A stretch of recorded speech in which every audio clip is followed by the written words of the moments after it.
오늘 우리에게 주시는 하나님의 말씀은 신약성경 고린도전서 15장 12절로 19절 말씀입니다. 신약성경 281면 고린도전서 15장 12절로 19절 말씀입니다.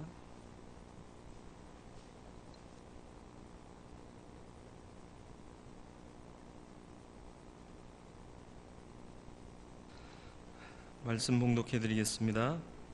그리스도께서 죽은 자 가운데서 다시 살아나셨다 전파되었거늘 너희 중에서 어떤 사람들은 어찌하여 죽은 자 가운데서 부활이 없다 하느냐. 만일 죽은 자의 부활이 없으면 그리스도도 다시 살아나지 못하셨으리라. 그리스도께서 만일 다시 살아나지 못하셨으면 우리가 전파하는 것도 헛것이요 또 너희 믿음도 헛것이며 또 우리가 하나님의 거짓 증인으로 발견되리니 우리가 하나님이 그리스도를 다시 살리셨다고 증언하였습니다.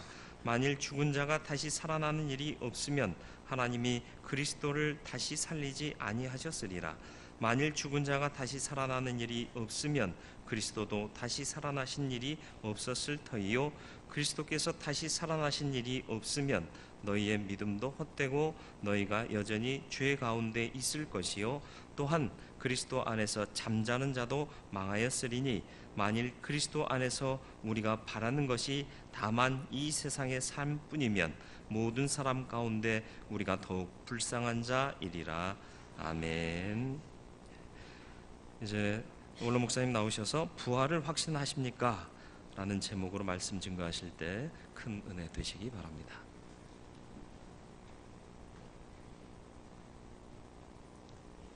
할렐루야.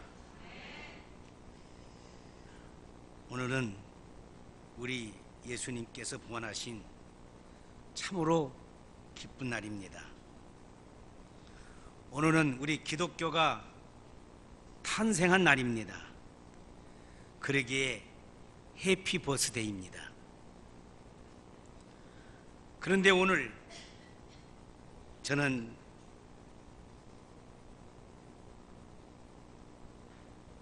예수님의 부활을 정말로 진짜로 확신을 하고 계신가 라고 하는 문제를 여러분들에게 던지면서 말씀을 시작하려고 합니다. 유난히 질문이 많은 한 아이가 있었습니다. 어느 날 온 가족들과 함께 시골을 가게 되었습니다. 이 아이가 질문을 시작합니다. 아빠, 저건 뭐야? 라고 묻습니다. 그거 콩을 심는 거야 라고 말합니다. 또 조금 지나가다가 아빠, 저건 뭐야? 라고 말합니다. 저건 고추라는 거야. 오, 고추를 심었군요. 또 말합니다. 아빠, 저건 뭐야?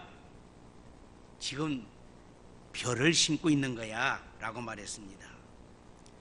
이 아이는 처음 시골길을 가면서 자기가 한 번도 보지 못한 일에 대해서 이것저것 물었습니다. 그런데 마침 공동묘지를 지나가게 됐답니다. 아빠, 저건 뭐야? 라고 묻습니다. 저것은 죽은 사람을 묻는 것이야 라고 이렇게 말했습니다. 아들이 말합니다. 저 사람을 심은 것이네. 저것은 사람을 심는다는 것이죠. 공동묘지는 사람을 심는 것으로 이 아이는 이야기를 하는 것이었습니다. 심는다고 하는 것은 다시 싹이 나고 성장해서 열매를 맺게 되는 것입니다. 오늘 이 어린아이의 이야기를 들으면서 부활하시는 그날 모든 묘지에서 사람이 함께 더불어 일어나게 될 줄로 믿습니다. 어느 바이올린을 제작하는 그의 가정에 명품 바이올린을 만들어 놓고 이런 글을 쓰여지게 됐답니다. 살아있는 나무였을 때 나는 말없이 자라났다. 그러나 죽은 뒤에는 노래를 부르기 시작했다. 명품 바이올린이 그가 살아있을 때는 말없이 자라났는데 죽은 뒤에는 노래를 부르기 시작했다는 이야기입니다. 사람은 반드시 죽게 되어 있습니다. 그래서 모든 사람들은 죽지 않으려고 안갓 힘을 다하고 있습니다. 사람들은 이 땅에서 오래오래 살려고 발부둥을 치고 있습니다. 그래서 세계 녹용의 70%를 우리 한국 사람들이 먹고 있다고 하는 것입니다. 녹용 수입에 엄청난 애화를 사용하고 있다는 말입니다. 그런데 미국 사람들은 녹용을 먹지 않고 사슴 눈물을 먹는다는 것입니다. 그런 얘기 들어보셨어요? 안 들어보셨죠? 저도 처음 알았습니다. 사슴은 죽을 때 반드시 눈물을 흘리는데 그 눈물을 먹으면 만병통치약이라고 하고 그렇게 미국 사람들은 믿는다는 것입니다. 사람은 죽지 않을 수가 없어도 죽으면 영생할 수가 있게 된 것은 바로 앞서 말한 것처럼 사람은 공동묘지에 심었다고 했지 않습니까? 심었으니까 다시 살아나게 될 것이고 죽은 나무가 아름다운 노래를 부르듯이 우리에게는 아름다운 노래를 부를 수 있는 날이 분명히 오게 될 줄로 믿습니다. 오늘은 우리 기독교의 최대 명절인 부활절입니다. 죽으면 다시 살게 되는 이 놀라운 비밀에 대해서 오늘 말씀을 전하려고 생각합니다. 프랑스에 아주 야심찬 영웅이 있었습니다. 이 사람은 기독교인들이 기독교를 추종하는 사람들이 얼마나 되는가 한번 이제 조사해 봤더니 전 세계적으로 수십억이 된다는 사실을 알고 놀랐습니다. 그래서 이 사람은 자기가 예수님처럼 종교 하나를 좀 만들고 싶었답니다. 그래서 한 선교사를 찾아갔습니다. 목사님, 나도 예수님처럼 종교 하나를 만들고 싶습니다 라고 말했습니다. 역사상 가장 위대한 종교를 만들 수 있는 비결을 가르쳐 주십시오 라고 말하는 것이었습니다. 목사님은 정중하게 대답했습니다. 한 가지 좋은 방법이 있죠. 세계에서 가장 우등되는 좋은 종교는 십자가에 못 박혀 죽는 것이랍니다. 그리고 3일 만에 부활을 해야 합니다. 그러면 기독교와 같은 위대한 종교를 분명 만들 수 있을 것입니다 라고 말했답니다.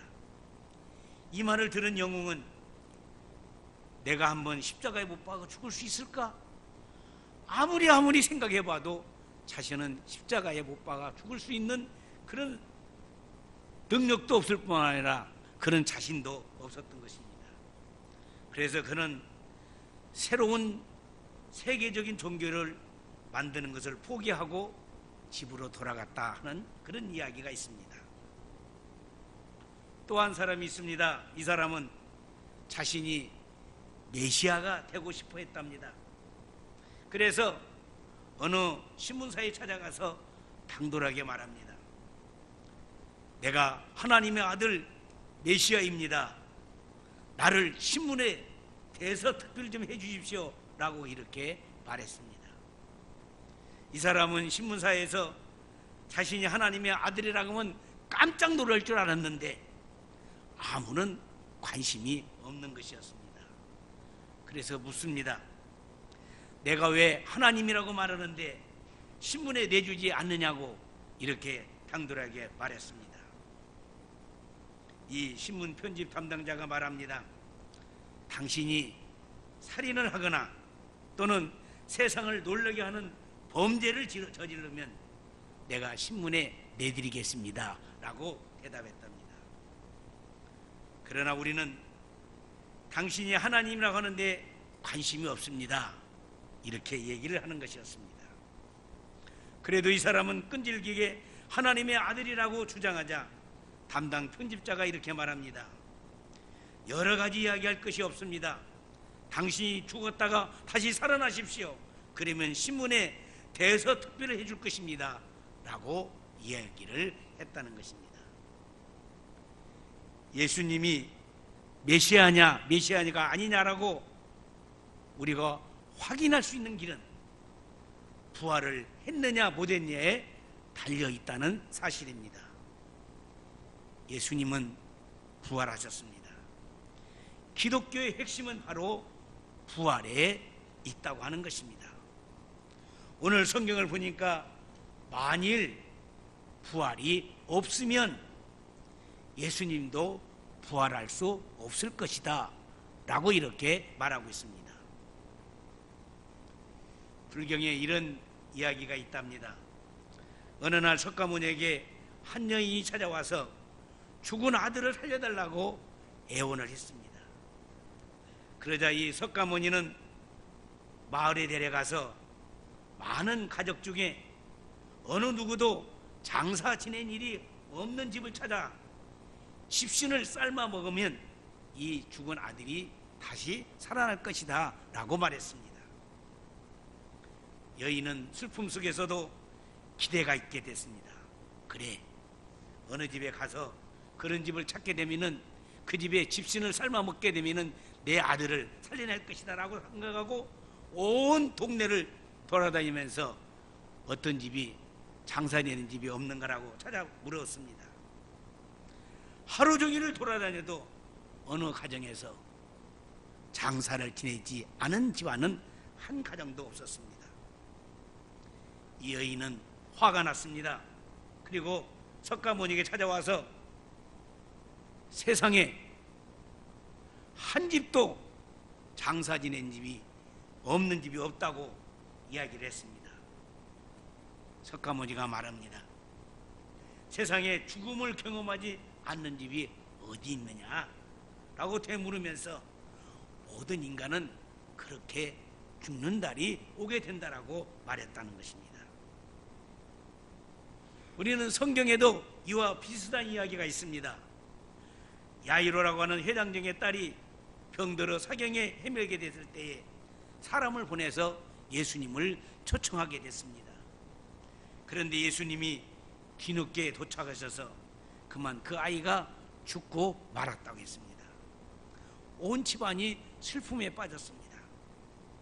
그런데 예수님이 늦게나마 그 집에 도착하셨습니다. 예수님은 죽은 소녀의 손을 잡고 달리다굼이라고 하시니 소녀가 다시 살아났습니다. 예수님은 죽음의 문제를 해결해 주셨다고 하는 사실입니다. 예수님은 십자가에 죽으셨으나 그 죽음을 통해서 온 인류의 죄악을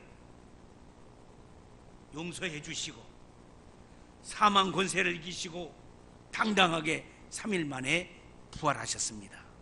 바로 그날이 오늘입니다. 부활이 없다면 예수님도 부활할 수가 없다는 사실입니다. 그러나 부활은 진리 속에 있기 까닭에 우리 주님은 오늘 예수님께서 당당하게 죽음을 이기시고 부활을 하신 것이었습니다. 성경은 분명히 있음을 우리에게 증명하고 있습니다. 고린도전서 15장 13절의 말씀을 보니까 만일 죽은 자의 부활이 없으면 그리스도도 다시 살지 못하셨으리라 라고 이렇게 말하고 있습니다. 미국 서부 쪽에 캘리포니아라고 하는 주가 있는데 거기에 유명한 스탠포드 대학이라고 하는 그런 명문 대학이 있습니다. 이 스탠포드 대학은 우리나라 서울대보다도 훨씬 더 좋은 아주 세계적인 명문 대학입니다. 그런데 그 스탠포드 대학을 설립한 동기가 있답니다. 이 대학은 리랜드 스탠포드라는 부자가 설립을 했습니다. 이 스탠포드는 캘리포니아 출신 상원 의원이었습니다.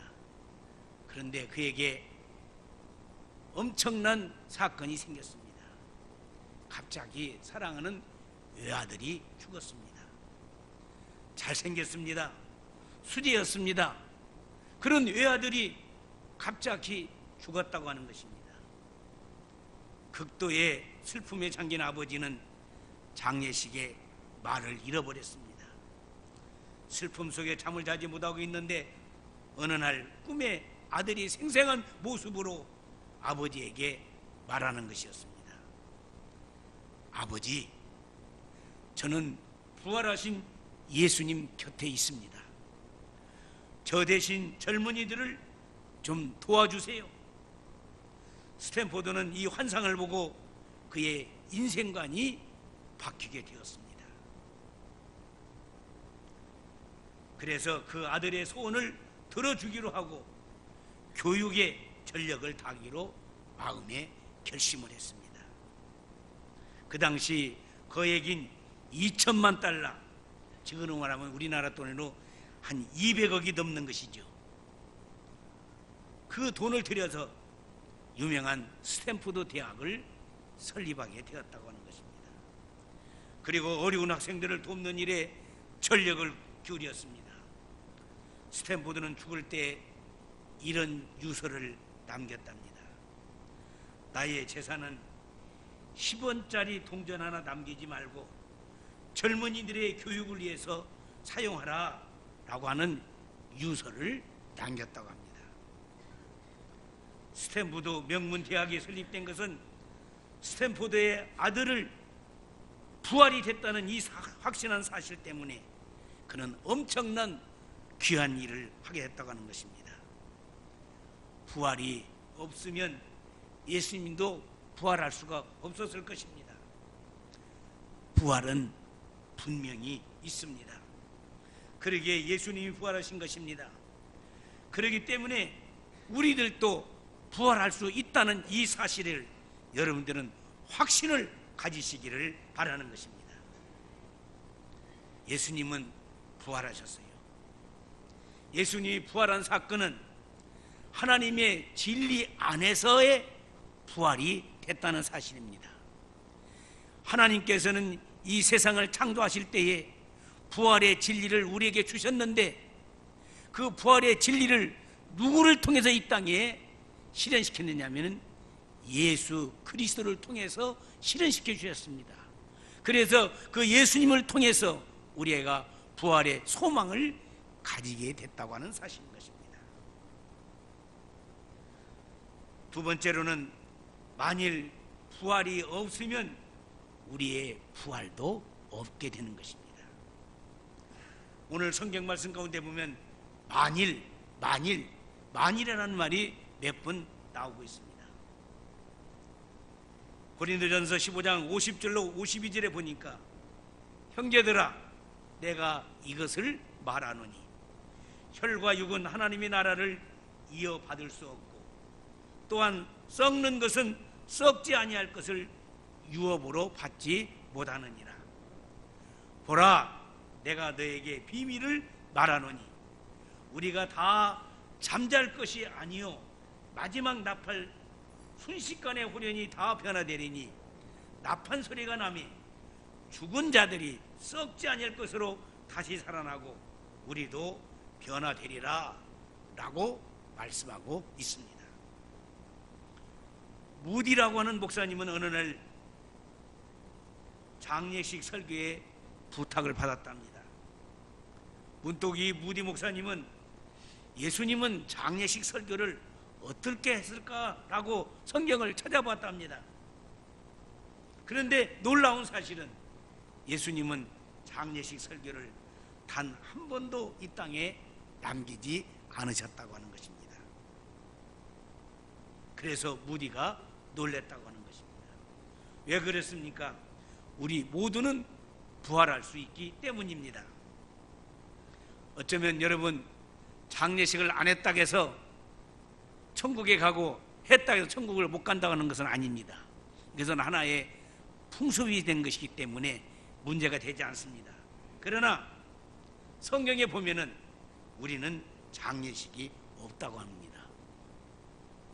요즘 어떤 사이비 기독교에서는 장례식은 할 필요가 없다 이렇게 얘기를 했대요. 근데 우리의 장례식은 우리 살아있는 사람들을 위해서 위로를 해주고 그리고 교훈을 주어서 미래의 소망을 가지게 하는 것이 장례식의 우리 기독교의 교훈이라고 생각합니다. 교도소에서 선교하는 목사님으로부터 이런 이야기를 들은 적이 있습니다. 사형 집행만을 기다리고 있는 죄수가 하루하루가 초조하게 살고 있습니다. 이 죄수는 누가 와도 절대 면회를 거절을 합니다. 왜냐하면 죄수는 면회 왔다고 알려주는 그 간수가 오게 되면은 그때마다 자기는 형장으로 끌고 간다고 하는 줄 알고 많은 스트레스와 충격을 받고 있었다고 하는 것입니다.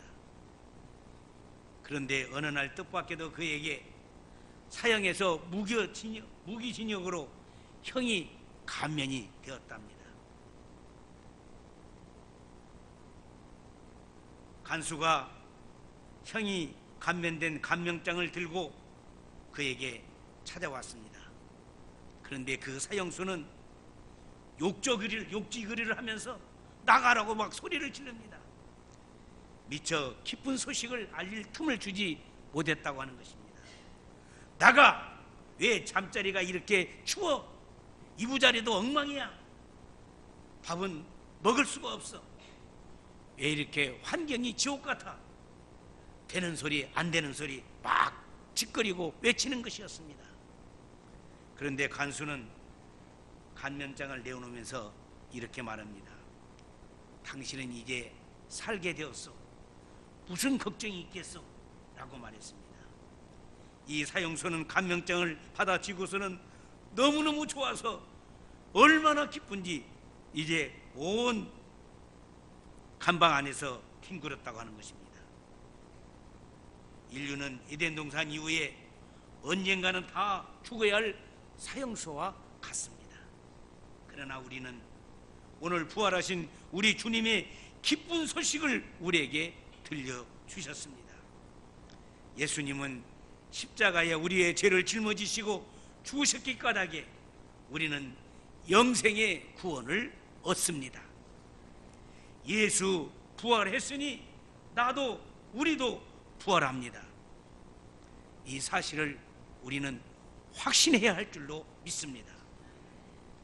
세 번째로 만일 우리에게 부활이 없으면 우리의 믿음도 없습니다. 만일 우리에게 부활이 없으면 우리는 무엇을 믿겠습니까? 우리는 다시 살 것을 믿는 것이 믿음 중에 가장 귀한 사실인 것입니다. 부활이 없으면 우리의 믿음도 헛것이 되고 마는 것입니다. 오늘 말씀 고린도전서 15장 14절의 말씀 보니까 그리스도께서 만일 다시 살아나지 못하셨으면 우리가 전파하는 것도 헛것이요 너의 믿음도 헛것이며 라고 이렇게 말씀하고 있습니다. 여러분, 우리에게 믿음이 없으면 우리의 믿음도 헛것입니다. 부활을 믿는 것이 참으로 믿음 중에 가장 위대한 믿음이라고 하는 사실입니다. 1973년 부활절 아침이었습니다. 아프리카 이디 아민이라는 대통령이 독재 통치를 하고 있을 때에 한 교회에서 일어난 사건이랍니다. 그 교회는 센팡기라고 하는 목사님이 7,000명의 성도들에게 부활절 설교를 했답니다. 부활의 주를 믿는 사람은 죽어도 삽니다. 정의 편에서 끝까지 싸워야 합니다 라고 이렇게 설교를 했습니다. 설교를 마치고 샘판기 목사님은 사무실로 들어왔을 때에 5명의 괴한이 진입해서 샘판기 목사님을 향하여서 총을 겨누고 있었습니다. 그때 샘판기 목사님이 말씀하십니다. 오늘은 우리 예수님께서 죽음을 이기시고 부활하신 날입니다. 나는 죽음이 결코 두렵지 않습니다. 다만 당신들을 위해서 2분 동안만 기도하게 해주세요 라고 말했습니다. 샘판기 목사님은 5명의 교환들을 향하여서 이렇게 기도합니다. 주님, 저들은 자신들이 범하고 있는 죄를 알지 못하고 있습니다. 저들의 죄를 용서해 주옵소서. 이렇게 잠시 기도합니다. 그 기도가 끝나고 나온 다음에 괴한들의 표정이 아주 달라졌습니다. 두목이 총을 내리며 말했습니다. 샘판기 목사님, 우리들이 무리함을 용서해 주세요. 기도가 괴한들의 마음을 그만 흔들어 놓았습니다. 부활을 믿고 담대하게 기도하는 목사님 앞에 고개를 숙이게 되었습니다. 부활을 믿는 것이 진정한 참 믿음입니다. 때때로 우리들은 나 자신을 의심할 때가 있습니다. 내가 과연 믿음이 있는가? 우리들의 행위를 하나하나 다 되짚어 보면은 내가 아무런 믿음이 없는 것 양같이 그렇게 여러분들이 스스로 느껴질 때가 있을 것입니다. 그런데 결코 우리에게는 이 부활을 믿는 한 아주 제일 위대한 믿음을 가지고 있다는 사실을 기억하시기를 바라는 것입니다. 이제 죽으면 나는 부활해서 영원한 하나님 나라에 들어가게 될 것입니다. 이런 놀라운 사실이 우리는 우리의 확신으로 믿어져야 할 것입니다. 그리고 이 부활의 복음을 온 세상에 전해야 되겠습니다. 부활이 없으면 우리가 전하는 것도 헛것이고 우리의 믿음도 헛것이라겠으니 이 사실을 모든 사람들에게 당당하게 우리가 증거해야 될 줄로 믿습니다. 마지막으로 만일 부활이 없으면 수고에 대한 보상도 없다고 하는 것입니다. 세상은 우리가 보는 세상이 모두가 아닙니다. 보이지 않는 세상도 있습니다. 보이는 물질 세계도 있지만은 보이지 않는 물질 세계도 있다고 하는 사실입니다. 그리하면 우리는 보이지 아니하는 영적인 세계가 우리에게 앞에 놓여져 있다고 하는 것입니다. 그때 하나님은 우리를 심판하신답니다. 부활이 없으면 심판도 없고 심판이 없으면 보상도 없습니다. 그래서 부활이 없으면 예수 믿는 사람들이 이 세상에서 가장 불행한 사람, 불쌍한 사람이라고 이렇게 말하고 있습니다. 그게 오늘 고린도전서 15장 17절로 19절에 있는 말씀이 됩니다. 그리스도께서 다시 살아나신 일이 없으면 너희의 믿음도 헛되고 너희가 여전히 죄 가운데 있을 것이요 또한 그리스도 안에서 잠자는 자도 망하였으리니 만일 그리스도 안에서 우리의 바라는 것이 다만 이 세상에 살 뿐이면 모든 사람 가운데 우리가 더욱 불쌍한 자니라 라고 이렇게 바울은 우리에게 당당하고 확실하게 말씀하고 있습니다. 여러분, 비행기가 공중에서 폭파가 되면 모든 기체가 불타버려도 남는 것이 하나가 있답니다. 그것이 바로 블랙박스입니다. 그 블랙박스는 어떤 강력한 불덩어리 속에서도 결코 타지 않는다는 것입니다. 그래서 비행기 사고가 나면 제일 먼저 찾는 것이 블랙박스입니다. 그 블랙박스에는 비행기의 사고의 원인과 비행기의 행적이 다 거기에 기록되어 있는 것입니다. 사람은 한 번 죽는 것이 정한 것입니다. 그 후에는 그런데 반드시 우리의 살고 사는 우리의 삶 속에 모든 것들이 기록되는 블랙박스가 있다고 하는 사실인 것입니다. 바로 그것이 하나님의 불의 심판입니다. 그런 불의 심판이 있을지라도 그 블랙박스는 절대로 타지 아니하고 우리의 행적이 다 그대로 나타나게 된다는 사실인 것입니다. 고린도후서 5장 9절의 말씀 보니까 그런즉 우리는 몸으로 있든지 떠나 있든지 주를 기쁘시게 하는 자 되기를 힘쓰노라. 이는 우리가 다 반드시 그리스도의 심판대 앞에 나타나게 되어 각각 선악간에 그 몸으로 행한 것을 따라 받으려 함이라 라고 이렇게 말하고 있습니다. 고린도전서 3장 12절로 15절의 말씀 보니까 만일 누구든지 금이나 은이나 보석이나 나무나 풀이나 집으로 이 터 위에 세우면 각 사람의 공적이 나타날 터인데 그날이 공적을 밝히리니 이는 불로 나타내고 그 불이 각 사람의 공적이 어떠한 것을 시험할 것임이라. 만일 누구든지 그 위에 세운 공적이 그대로 있으면 상을 받고 누구든지 그 공적이 불에 타게 되면 해를 받으리니 그러나 자신은 구원을 받되 불 가운데 받을 것 같으니라 라고 말하고 있습니다. 우리에게는 예수 그리스도의 죽음의 권세를 이기시고 부활하신 그 부활의 능력 안에서 우리도 주님과 함께 다시 부활하게 된다는 이 놀라운 사실을 우리는 확신을 해야 될 줄로 믿습니다. 어느 부부의 얘기가 있습니다.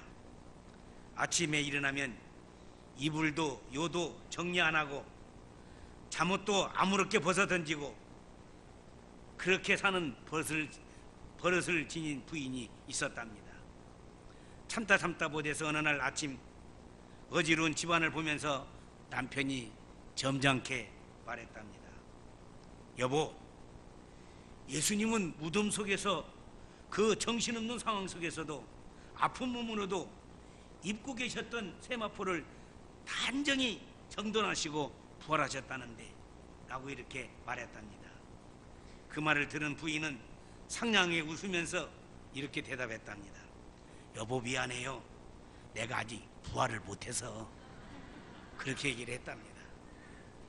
여러분, 우리가 아직은 부활을 못해서 여러 가지 부족하고 그리고 미약한 점이 많이 있고 또 우리의 행위가 여러 가지로 이제 잘못이 많이 있습니다. 그러나 아직 우리가 부활하지 못했기 때문에 그렇지 않겠습니까? 그러나 우리에게는 분명히 부활이 있답니다. 여러분들은 조금 더 걱정하지 말고 그리고 근심할 필요 없이 우리는 죽으면은 우리에게는 영원한 예수님과 함께 더불어 영생할 수 있는 우리에게 새날이 오고 있다는 사실을 믿으시기 바랍니다. 그러기에 우리는 부활이 있기에 우리는 예수님의 부활이 확실하니 우리는 부활을 믿습니다. 주님의 부활이 우리의 부활의 첫 열매가 되셨으니 우리의 부활도 분명할 줄로 믿습니다. 예수님의 부활의 이 사건은 확실한 이제 역사적인 사건인 것입니다. 그런데 만일에 이 부활이 없다고 한다면 예수님도 부활하실 수가 없었을 것입니다. 만일에 부활이 없으면 우리의 부활도 있을 수가 없을 것입니다. 만일에 부활이 없으면 우리의 믿음도 전하는 것도 모두가 다 헛것이 될 것입니다. 뿐만 아니라 만일에 부활이 없으면 우리의 수고에 대한 보상도 없을 것입니다. 그러나 우리에게는 분명히 부활이 있습니다. 아직까지도 내가 부활하지 못했기 때문에 우리가 아직도 우리의 입은 옷이 아직도 흐트러져 있습니까? 그러나 우리는 부활이 있습니다. 부활을 여러분들은 오늘 이 말씀을 들으시면서 확신하시면서 우리의 믿음이 부활 신앙으로 흔들리지 말고 하나님 앞에 올바로 서서 우리는 하나님 앞에 우리가 부활하는 그날까지 최선을 다해서 우리의 삶에 어떤 어려움도 슬픔도 고난도 고통도 있을지라도 우리는 날마다 믿음에 승리하면서 하나님 나라를 준비하는 삶으로 승리할 수 있기를 주의 이름으로 축원하는 것입니다. 기도합니다.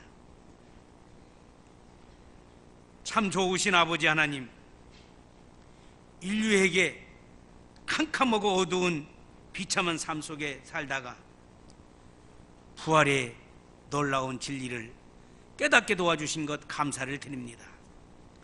아직까지도 우리는 어둠 속에서 부활의 소망을 가지지 못한 자가 있습니까? 우리는 부활의 소망을 확신하고 믿음을 가지고 부활 신앙으로 우리가 주님과 함께 살아가게 하여 주옵소서. 그래서 우리가 이 땅에 사는 삶 속에서 가장 부활 신앙의 위대한 은혜로 날마다 감격하고 감사하면서 하나님께서 나에게도 이 부활의 놀라운 축복을 주신 것을 늘 기억하며 감사하면서 살아가는 저희들 되게 하여 주옵소서. 그래서 부활 신앙으로 우리의 삶이 변화가 되게 도와주시고 우리가 하나님 앞에서 가장 값진 삶을 살아갈 수 있도록 은혜를 나리어 주옵소서. 감사하옵고 예수님의 이름으로 기도합니다. 아멘.